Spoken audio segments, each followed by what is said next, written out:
All right.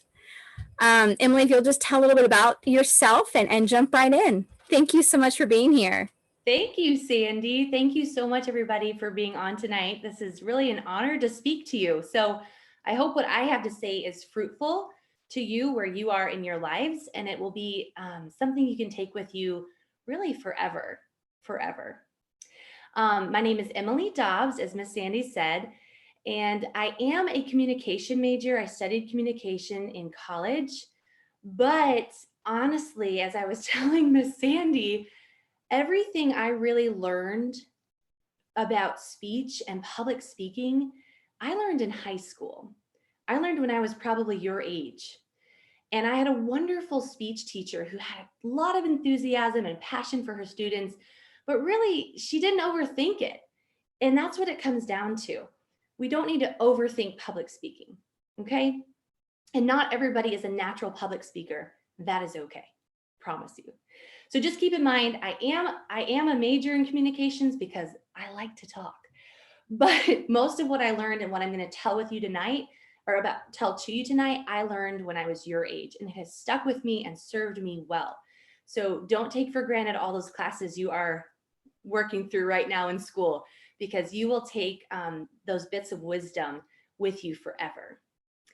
I do want to have a little housekeeping note before I kind of get into the meat here. This is my first Zoom class. I don't know if I should admit that or not, but my eye contact, I'm trying to look at you guys as I would an audience that's live. So if I'm distracting, I apologize, because I'm really trying to look at you and I know my eyes are probably floating around. So we'll get to that a little later. But anyways, okay. So again, not everyone is a natural public speaker, and that's okay. But everyone who does go in front of a group of people, I can guarantee you, even the best public speaker is a little nervous before they go and speak in front of people. Even those who love it and get energy from it get a little nervous. So one of the tips I learned from this teacher, her name was Mrs. Franz, by the way, so if you hear me mention her, Mrs. Franz said, always turn your nervousness into excitement. Okay, now just think about that for a minute. Turn your nervousness into excitement. So if you're nervous about getting in front of a group of people, or you have a class assignment and you need to speak for a certain amount of time and you're nervous, that's okay. Try to turn that nervousness into excitement. And I have a tip. Have you ever heard of a power pose? Yeah, I'm getting some nods and some shakes, so I'll tell you, it's a little hard to see here, but a power pose is when you, for instance, the first one that comes to my mind is when you put your hands on your hips, I don't know if you can see me, like this, and you stand, take some deep breaths and kind of stick your shoulders back, right? Like you're in charge of the place. A power pose, if you hold that power pose for like 30 seconds before you're about to give a speech, if it's possible, you are going to already be in a better mindset to give that speech, and you're going to have more energy, and people are going to want to listen more to what you have to say. It'll help that nervousness settle, because you'll think, okay, I got this. Okay, so those are the first couple of tips. Turn your nervousness into excitement, and if you need a little boost, put your hands on your hips, shoulders back, take a couple deep breaths, okay? It will help, I promise. So now I want to get into the format of public speaking, or any kind of speech, really. It's a very easy, basic, you can call it formula for public speaking. And it's 3 things. You can even write them down if you want to. So the first thing is, you tell your audience what you're going to tell them. Okay? And then you tell them, and then you tell them what you told them. Okay? So that's the format. So here's my first tip, turn nervousness into excitement. Then we go into the format. I'm going to touch on etiquette, like I mentioned with eye contact, and then end with our tips again, okay? So I'm telling you what I'm going to tell you. Then I'm going to tell you, and then I'm going to tell you what I told you. Okay, so I'm gonna do it one more time. Tell your audience what you're going to tell them, a little overview. Don't get into all the details. Then you tell them what you came to say, the meat of your message. And then you recap very briefly and tell them what you told them. Okay? So that is just a really easy thing to keep in mind, especially if you're kind of bogged down by like a homework assignment and you got a lot of facts. If you can write down, tell them what you're going to tell them, your outline, then tell them the meat of it, and then recap. That will help your facts kind of fall naturally where they need to, and it will help you give a really good public speech. Okay, even on Zoom, you can do this. So then we're going to get into etiquette. Does anyone not know what the word etiquette means? I think we probably all hear that word, but it's might be one of those words that's sort of fancy sounding and old fashioned. But etiquette really means just being politeness, and respecting other people. So when you're a public speaker, you want to respect your audience. That's who you're here for. So your proper etiquette contains a few things, okay? The first is time. Usually you have a time limit already assigned. Teachers know they have hour classes or hour and 50-minute classes. For an assignment, you may have a 10-minute time, okay? Whatever it is, you want to respect the time limit as much as you can. And once in a while, yes, we're on a roll and we run over a little bit. And sometimes we're a little short, but that's okay. You want to just be respectful of the time limit that people are expecting of you, okay? So that is the first thing. And then hair and appearance. Now with Zoom, it's kind of funny because not everyone's looking at all of your body language, but it is really important to not distract from your message. So if you're working up all this energy to go speak in front of people, what's the point if they don't remember what you said because you were dressed distractedly or your hair was like this? Like if I'm talking to you guys like this the whole time, you're going to be like, why doesn't she move her hair from her face? I have no idea what she's talking about because the hair is driving me crazy. Okay, so that's etiquette. Now my hair is going to fall back. You watch. You're going to be waiting for it and it's going to distract you.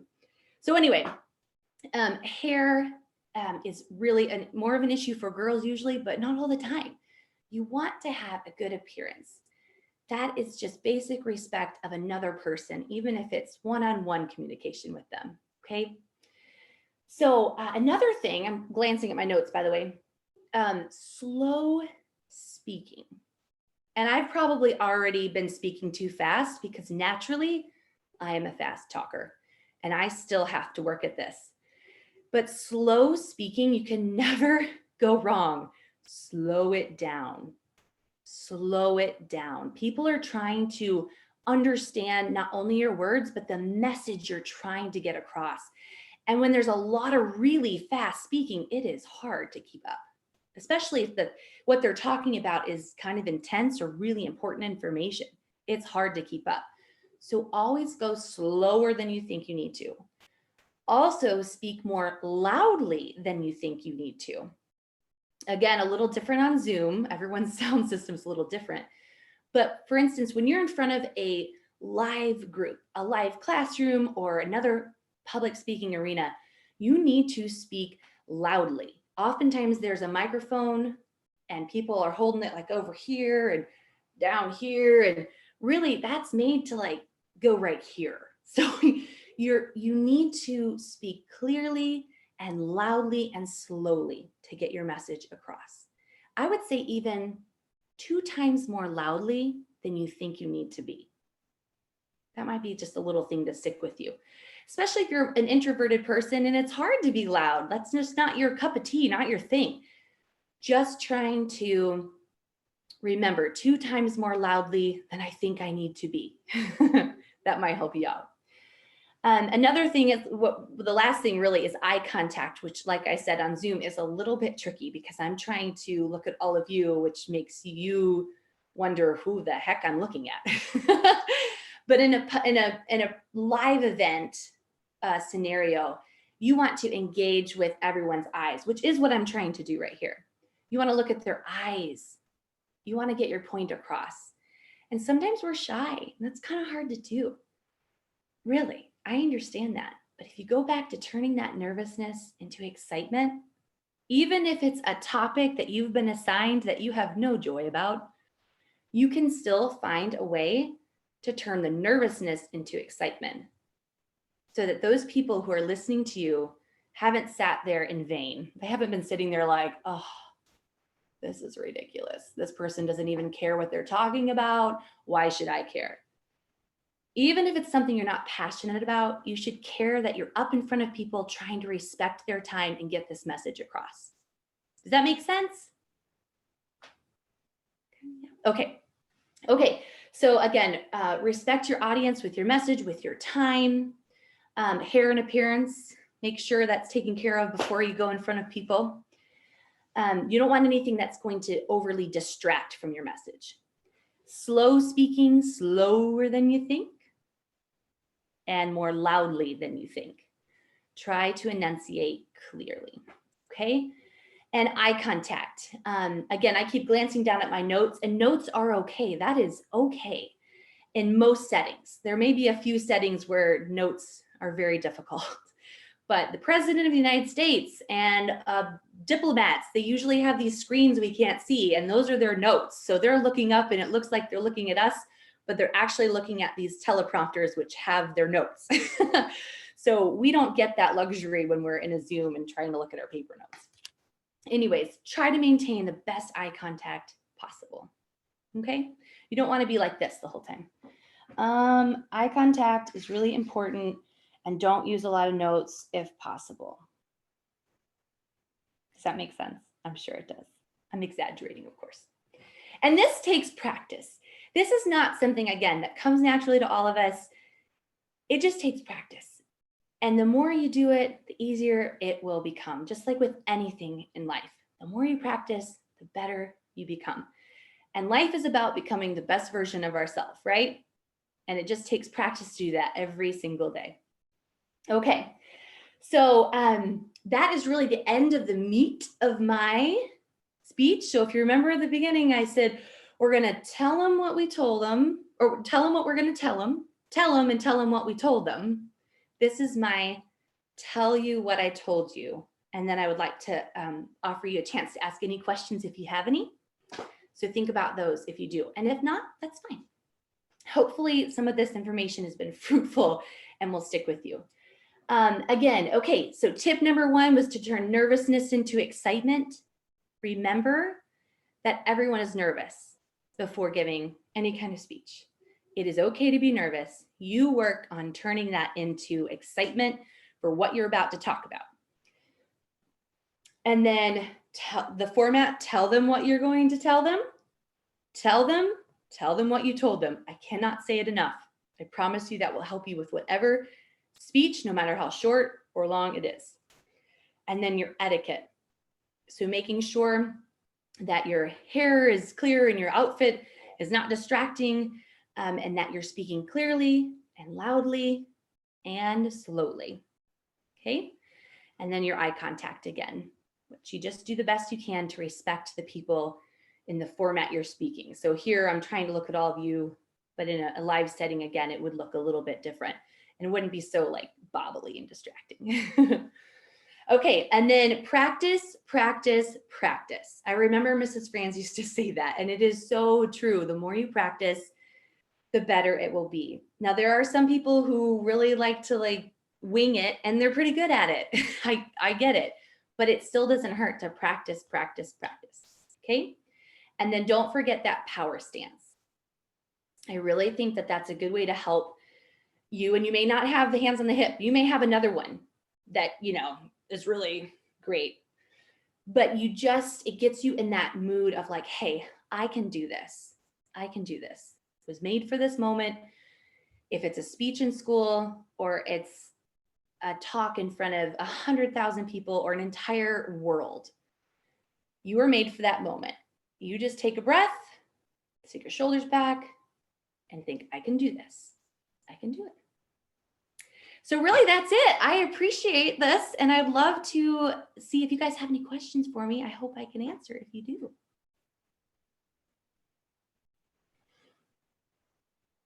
Yes, Allie. What is the So, go ahead. Oh, I think Allie popped up. I can't keep track though. Hold on. Okay, go ahead. okay, what is the definition of a power pose? A definition of a power pose would be something like, I don't know if you can see me very well, but like where you can stand in a way that makes you feel more empowered. Does that make sense? So like the one that sticks with me is this hands on your hips with your shoulders back. When you're standing that way, if you just imagine someone in a group of people, like 6 people, and they're chatting, and someone's standing like that with their shoulders back, they kind of exude confidence. If you're kind of standing like this with your shoulders hunched and your hands kind of in front of you or behind you, oh, there she goes. See, that's where I could have used my screen share. Thank you, Miss Sandy. But you find a pose where you feel confident. That's really what it is. And it may be different for you. That's just kind of a common one. So that would be my definition of it. Is that helpful? So making yourself big instead of making yourself small. Okay. Yeah, that's a good way of putting it. Confidence, I would say. And then someone else had a question. Who was that? Yes. So I struggle with being very introverted, and Yes. like it mainly comes toward like speaking toward people, especially if you, my friends in at the high school, being a freshman and all, I'd still get really nervous. How would I go about doing that? That's a really good question. And I think that everyone is a little intimidated when they switch schools and they're going into like a new environment and your comfort zone shifted, or if you move or something like that.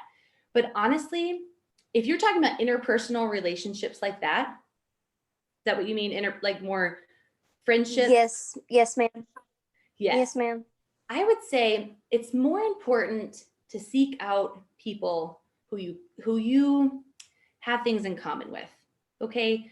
So where you're comfortable. You don't have to be able to be confident to speak in front of everyone in your school. Now, if you got an assignment and you had to, you just go back to these notes. But if you're talking about trying to be comfortable in a school setting, looking for those people who how do I word it? I would say you look at the heart of people. You really do. And you can see that no matter how old they are.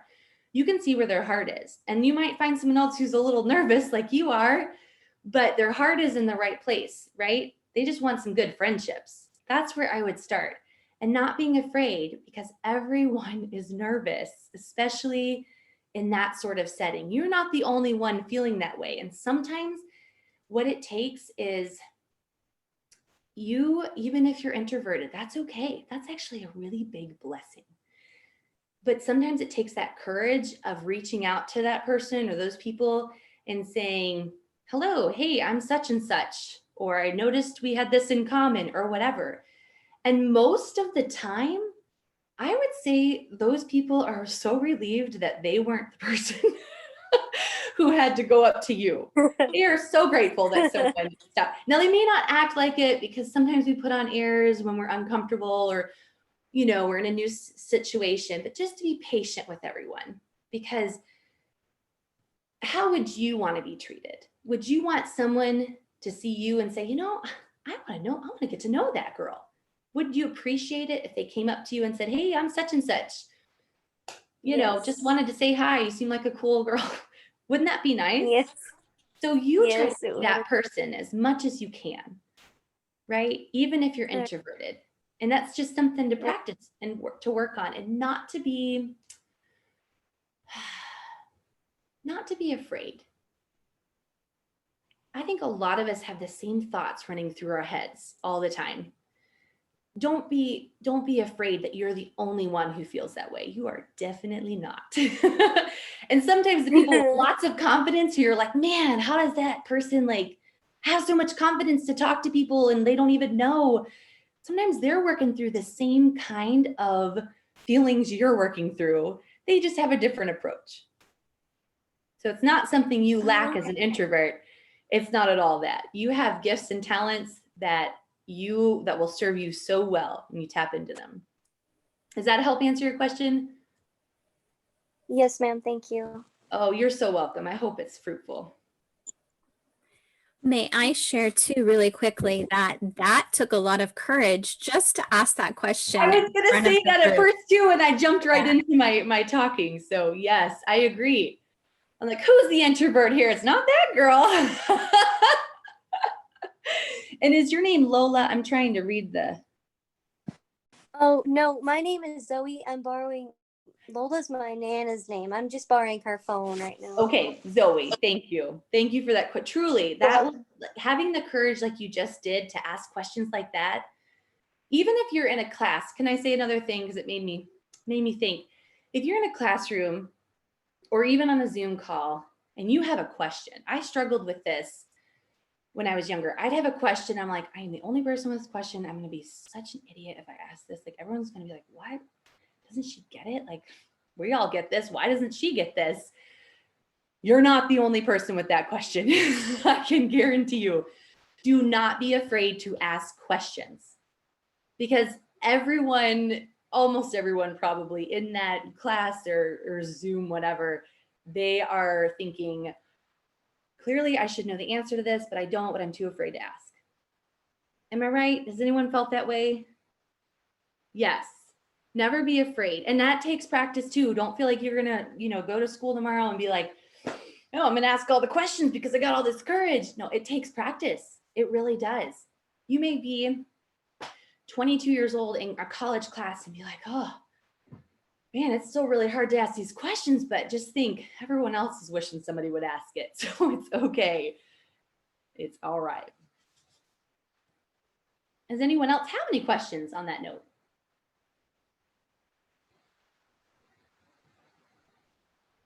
And can I ask a question? And if you want to answer, you can, but if you don't, that's okay. I'm curious what compelled all of you to want to be on this class tonight. Is there something that you're particularly struggling with, or were you just maybe generally interested? I'm still working on building up my self-confidence. So like this, my mom really hoped this right here would help me out a lot with that today. Oh, I hope it did. I hope it has, for sure. It did. Oh, good. That makes my confidence go up a little bit.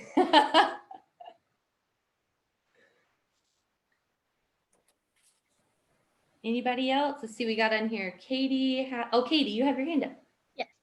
I'm always, personally, I'm always willing to learn anything new that I possibly can. And so I like coming to these classes just for the opportunity to learn something. That will serve you well forever. That's a great attitude to have. That's awesome. I love it. Life is, you never stop learning. You're a lifelong learner, right? That's great. Anyone else? It looks like Haley, Allie, Jake. There's a Holly, Sylvia, Cooper, Rosia. Anyone else have any questions? Miss Sandy? You talked a lot. You mentioned communication, obviously, because that's the topic tonight, right? So there are different types of communication, right? And you kind of mentioned them all together in one. So written, nonverbal, and verbal. And I think there's another one Katie has told me before. Isn't there, Katie? Are you looking at your notes right now? Okay, never mind. I thought she was going to hold something up and do it. All right. So I was wondering if you could tell us maybe which one of those is more important or how they differ. So you said written, verbal, and nonverbal. Yes. Right? Mm-hmm. Okay. Yep. Those are all very important. And I think they speak differently to different people. Again, getting back to personalities, Zoe had mentioned, when a person's introverted or extroverted, we communicate differently and we receive communication a little bit differently too. So I think each has its own place. But I will say, when it comes to public speaking, your nonverbal cues are very important. And that is not, I'm not saying that to make anyone nervous. It's just a reminder that people in the audience are listening to your message. They're also watching your whole presence, right? Again, not to make anyone nervous. That's just the nature of public speaking. When you're in, when your teacher's in front of you in your classroom, it is so hard to not be distracted by your own thoughts, by things around you, and by your teacher. You know, if they're walking up and down, I make a lot of faces and I know those are distracting, but those nonverbal cues can really make or break a talk. So if you're like, you know, kind of up here, scratching your head a lot, looking down, looking up and around, and again, this may be your natural way of talking that you can practice out, right? So you may have that naturally, and that's okay, but you just practice until you are better at maintaining nonverbal communication that's clear, that doesn't contradict your message or confuse your message or distract from it, okay? So I would say all of them are important, and sometimes people really like words during a public speech. They really like PowerPoints is what I'm trying to think of. I never did personally. They kind of distract me, but they have a place. They can be very helpful and fruitful. So honestly, verbal communication is what you're doing in a public speech. Nonverbal is extremely important component to your verbal appearance, let's say. And then written can be very helpful in certain scenarios. Yes. Does that help? Is that kind of okay? Hopefully I didn't go down a rabbit hole with that. I don't know. No, I think it was great. Good. But definitely, if there aren't any other questions, just want to encourage you again, like, do not be afraid. We are made to communicate. Human beings are created to communicate. We communicate differently. We have different comfort levels, but honestly, we need other people. We are made to be in community with others. So communication is part of that. And to just be patient with your friends and your family, because not everyone communicates perfectly. And I'm now not talking about public speaking, but just in every sort of dynamic. When you're speaking to someone, be patient and be patient with yourself, because it's not always going to come off perfectly, but we strive to be good communicators to those that are in our lives, if that makes sense.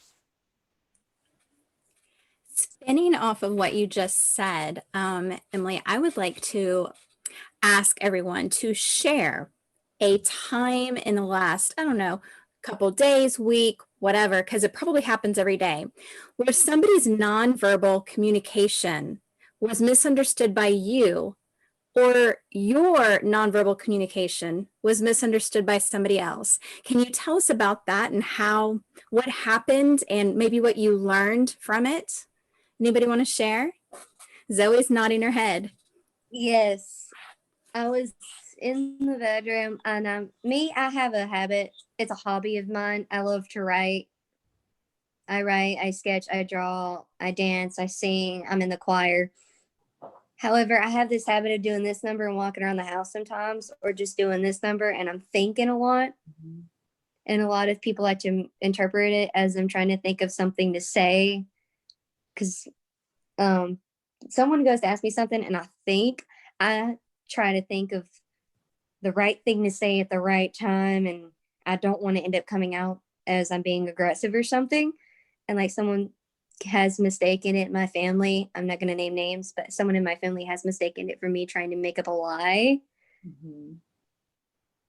Mm-hmm. And I have learned from it that people have different views of things that I do.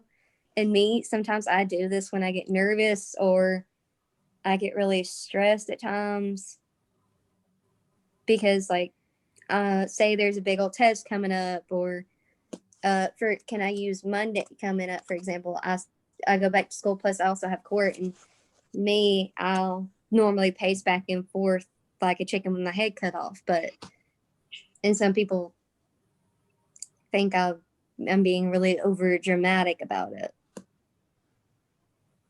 Yes. And I think if I can jump in, Sandy, and you too, Yeah. but we all have those. We all have those quirks. I have to laugh when I heard you say you kind of did this, you say sort of like you're thinking and you're like, oh, and it can come across as maybe something else. My mom, my mother has this face. See, there goes my hair, guys. You got to make sure your hair is in the right spot. My mom has this funny to us thing where she looks like she's mad. Like her just normal face. She just hurt. I don't know. I can't even do it. But she's like, I am not mad. RGF, the resting Grinch face. Yes. Like just a complete blank face and Yes. no emotion. Thank you. Yeah, I know that. Yes. Yeah, that's exactly it. And we all have things like that. So that's a good question you've asked, Sandy, because it helps us think about how we're interpreting each other's nonverbal cues. But keep going. Katie, you can share. I wanted to share really quick while you unmute that I tell my kids that they need to fix their resting face sometimes because maybe they'll look mad or sad or something. I'm like, well, what's wrong? Nothing. Well, then fix your face because your face is telling me something different. Right. Right. And that communicates a lot to people who don't know us, especially. Absolutely. Like Zoe's having that, having that concern with people who know her, and it's even harder with people who don't, because they really don't understand, our nonverbal habits. For sure. So that's a good point. Katie? I know that me and my friends we all have a habit of reading too much into emotion or a posture or even like a text. Like we'll just read into it like, oh, they're mad at me when we're not mad at each other. And it's led to more conflicts than it should, because when you read into something and you don't like address the situation like right off the bat, it can lead to feelings festering. And like one such occasion was I said something like offhandedly to one of my friends, and I was like, oh, it doesn't really matter, it's no big deal. But then she thought I was mad at her because I do have a tendency to not smile a lot and have kind of like a resting face. And so she thought I was mad at her, and she was agonizing over me being mad at her for like 2 weeks. And then she's like, are you mad at me? And I'm like, no, I'm not mad at you at all. And it just kind of like made me realize that you have to pay attention to like your tone of voice and your posture and your eye contact, and a lot of things that we don't realize really translate when we communicate. Like I think I had a teacher once tell me that communication is like 70% body language, 10% tone, and 20% of what you actually say. Mm-hmm. Absolutely. It's a smart teacher. But that's so true, Katie. That's so true. I do want to say too, not to overthink. We don't want to overthink how we're moving and whatever. We are individuals and we have different quirks, and that is a-okay. But just to be mindful of, oh, I've got, I'm doing this thing Zoe does. Oh wait, that confuses people. Let me just once in a while check that. You know what I mean? And now you can do the power pose and just hold your hands on your hips or whatever. Yeah. This I've read, and I do it too, is a sign of feeling vulnerable, scared, protecting yourself, because this is a very, very vulnerable spot on your body. Anyway. So when you're covering it, even if you're not realizing that you're covering it, you're protecting yourself. So if you make yourself feel more powerful and in control, you won't hopefully lean toward that. Ooh, sorry, the screen went away for a second. Oh, you're fine. Yeah, that's a good point. That's a very good point. And a lot of times, some of the things that we do, sometimes the things that we do are in response, like you said, for how we're feeling. So that makes sense. Does anybody else have anything they want to share? Emily, do you mind if we play a very quick game? Not at all. Kind of, Sorry. it's okay. It kind of spins off of what we were just talking about. I'm going to, in the chat box, so find your chat box, I'm going to send everybody an emotion, and don't say it out loud. We're going to play charades, a version of it. So you're going to act out your emotion, and we're all going to guess what it is. And this can show us that we really do, like, what I might think looks happy, someone else might think looks nervous, so is an example of what we were just talking about. So just give me 1 minute, and if you have a question or anything you want to say, Emily, while I'm doing this, while I'm Yeah. Uh-oh, you went mute. I did. Now I'm unmuted.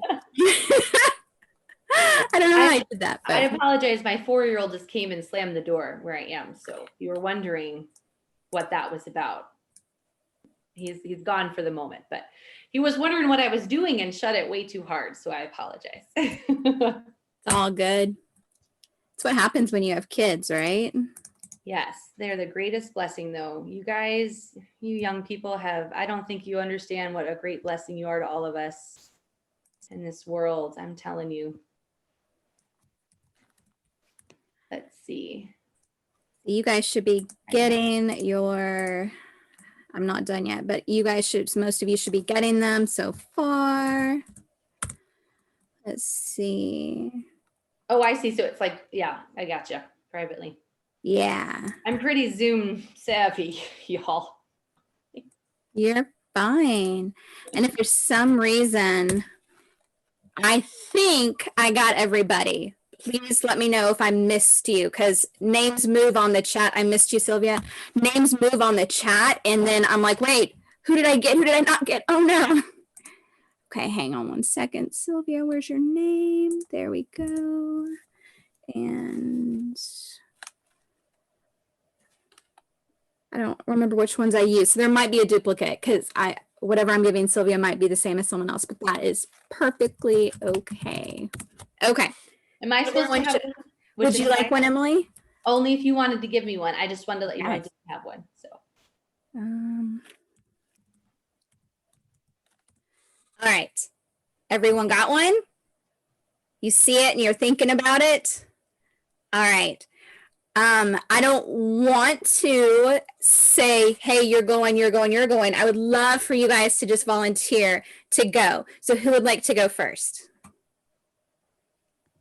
I can go first. All right, Allie. And Zoe, you can go next, okay? Oh, did it? Oh, there. Are you frozen, or is that what you're doing? I was not time frozen, for no. us. Okay, I can't guess because I know what everyone has. So everyone else, you can unmute and you can guess what Allie's doing. Shocked. Surprise. It's a surprise shock. Same. That's awesome. Good job. Zoe, you had raised your hand. Would you like to go next? Okay. Sad. Sad. I jumped in there. That's a good sad. That is a really With good. the pouty lips. Good job. Who would like to go next? All right. Haley. Ooh. I would Mad. Katie, Mad. would you say? Mad. Is that right? Yeah, so angry. Yeah, angry, Angry, mad. okay. Yeah, awesome. Thank Yeah, you. for Good sure. job. Anybody want to go next? Cooper? Oh my gosh. That's awesome. Anybody want to Scared? guess? I'm scared. Yeah, it was fear. Fear. Awesome. Fear. Thank you, Cooper. No fear. Remember, don't be afraid. But he does a good imitation of fear, Yeah. huh? For charades, you got it. All right. I can go next. Oh, go. I'm sorry, Katie. Go ahead. I'm doing it. I'm just Anybody want to guess? Happy? Yes, happy. I'm saying yes. I need to stop. I know what it does. Good job. Go ahead, Sylvia. I would say surprised. Is it right? That was a good surprise. Emily, I just sent you a message when I tried to send one back to a kid. Sorry, ignore that. That's okay. Okay. Let's see. Holly and Jake and Emily, right? They're the three that haven't gone. I can go. Okay, go ahead. Oh, I can't see you. Disgust. Oh. Disgust? Yes. Yep. She did. Oh, I missed the last little part. Gotcha. This screen kind of cut you off a little bit. You couldn't see your mouth very well, but that was really good. Yeah. A good go-to. So I sent Jake another one. He asked for another one, which was fine. So Emily, if you could go while he still thinks on his. Yes. Okay. Nervous? Nervous. Yes. Good job. Anxious? Yeah. Well, it's the same. You're right. Yeah. Anxious, nervous. And Jake, are you ready? We're all excited. Your nervousness needs to turn into excitedness. Oh, Excitement. yep. Do your power pose. All right, Jake, your turn.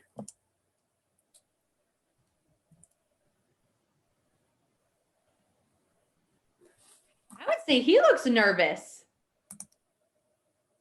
Share what it is. And it was scared. It was I close. can't see him, so Oh, do you need to swipe? You can't fit everybody on your screen, can you? Oh, and you're muted, Zoe. I found it. Okay. Can you do it one more time for me, Jake? Did anybody guess while I was typing a message back to one of the kids? Can you do it again, Jake?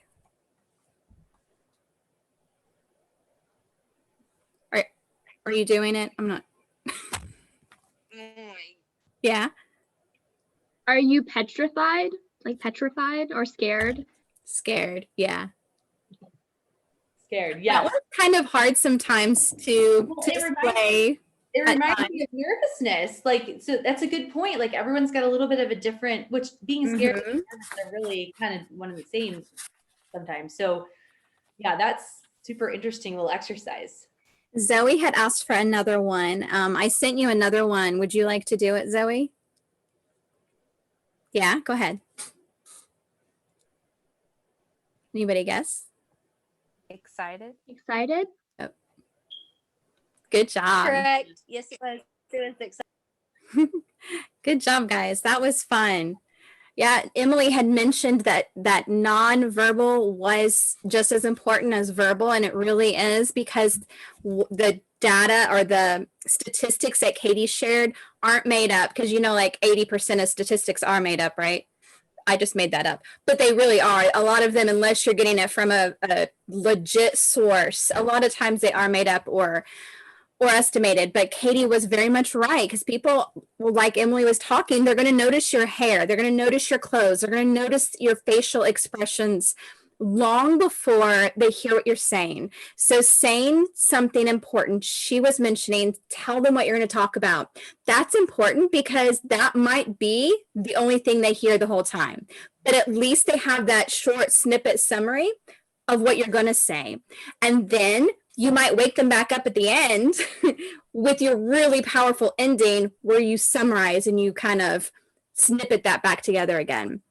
So the beginning and the end are so important because there's so many distractions in between for people. But I wanted to share really quick. I don't mean to be taken over, Emily. I'm sorry. Oh, you're fine. I don't, you're fine. Okay. I wanted to share with you guys next week for our class, we have a police officer coming on to join us, and he's going to talk about how to interact with cops. Maybe it makes you nervous because, police officers can be scary authority figures at times, very down to earth, talk to us, have a conversation. So if you can come back next week and just have a conversation with a cop. And then the week after that, we have interviewing skills. Some of you might be thinking about or in the process of looking for jobs. And if you aren't right now, you will be in the near future. And that can be kind of scary and intimidating too, just like the public speaking Emily was talking about, because it's something that's important. It's putting yourself in front of someone doing something that you're not used to doing, and it can be intimidating. But that was all I wanted to share really quick. Zoe, if you come back, we have several positive attitude and mindset and all these types of classes scheduled for the future that I think would be very helpful. Because I'm only pointing you out because you had mentioned that you were a little intimidated from talking to people. And I think that all of us can really benefit from being not just reminded, but taught, because sometimes we don't know how important it is to be positive and to be as outgoing as you can be and things like that, and the mind over matter stuff. So we have a few lessons coming up like that too. Emily, did you have anything else to share before we ask them one more time if they have any questions? I did have one more thing. Sure. So usually, and I can hear my 4-year-old, so bear with me. Usually when we're in a public speaking setting that's live, we are standing. That's usually how it works. So when we're standing, we have a more naturally we're more confident, if that makes sense. It's hard when we're in a Zoom and we're sitting because we kind of crouch over. We don't have very good posture. We all do it. That's not to point anyone out who's crouching. I do the same thing. It's just our natural position. So it's a really good practice. Like I set my little laptop up here. I told Miss Sandy you would laugh if you knew it was like on a Tupperware container on top of a desk, on top of a blanket, on top of books, because I wanted to stand. And I realized that it was going to be important for me to stand to get this message across. So if you have a speech that you're assigned for school in a Zoom setting, try to arrange your computer where you can stand. That right away, 100% is going to make you a better speaker. I can tell you right now, you're standing. That was my last tip, I guess. I absolutely agree, because it kind of goes in with that power pose too, because you're standing confidently, for sure. Your blood's flowing. Yeah. Well, thank you so much. I just want to thank all of you again and just encourage you. It's just so great to see all your faces, and I'm really honored I was asked to give this talk tonight and to see all of you. So thank you. I mean it. Thank you for coming, and thank you all for joining us tonight. And if you have any friends, this is for all teenagers. It doesn't matter anything unless you're a teenager. So any teen. So if you have friends that you think might enjoy this, and because every single week I have a different speaker or presenter on. So one week you might go, oh, that person was kind of boring. Well, just wait. Next week, the next person might not be boring. So it's just different people volunteering their time, a different person every week, sharing on a different topic. And we've had so much fun. We started this in September, and we've had so much fun with the different topics. So if you can continue joining us, they're every Tuesday night at 7 p.m., the same Zoom link you used tonight. And if you have Facebook or you can get on the internet on the website, on riseupcooperative.org, it has our schedule. So all the different topics of classes, so that you know, oh, I don't think I'm interested in that. You can look at what one you are interested in. But anyway, no more questions. We all good? All right. Thank you again so much, Emily. I appreciate you being here with us tonight, and all of you guys. And I hope that I see all of you back next Tuesday night at 7 p.m.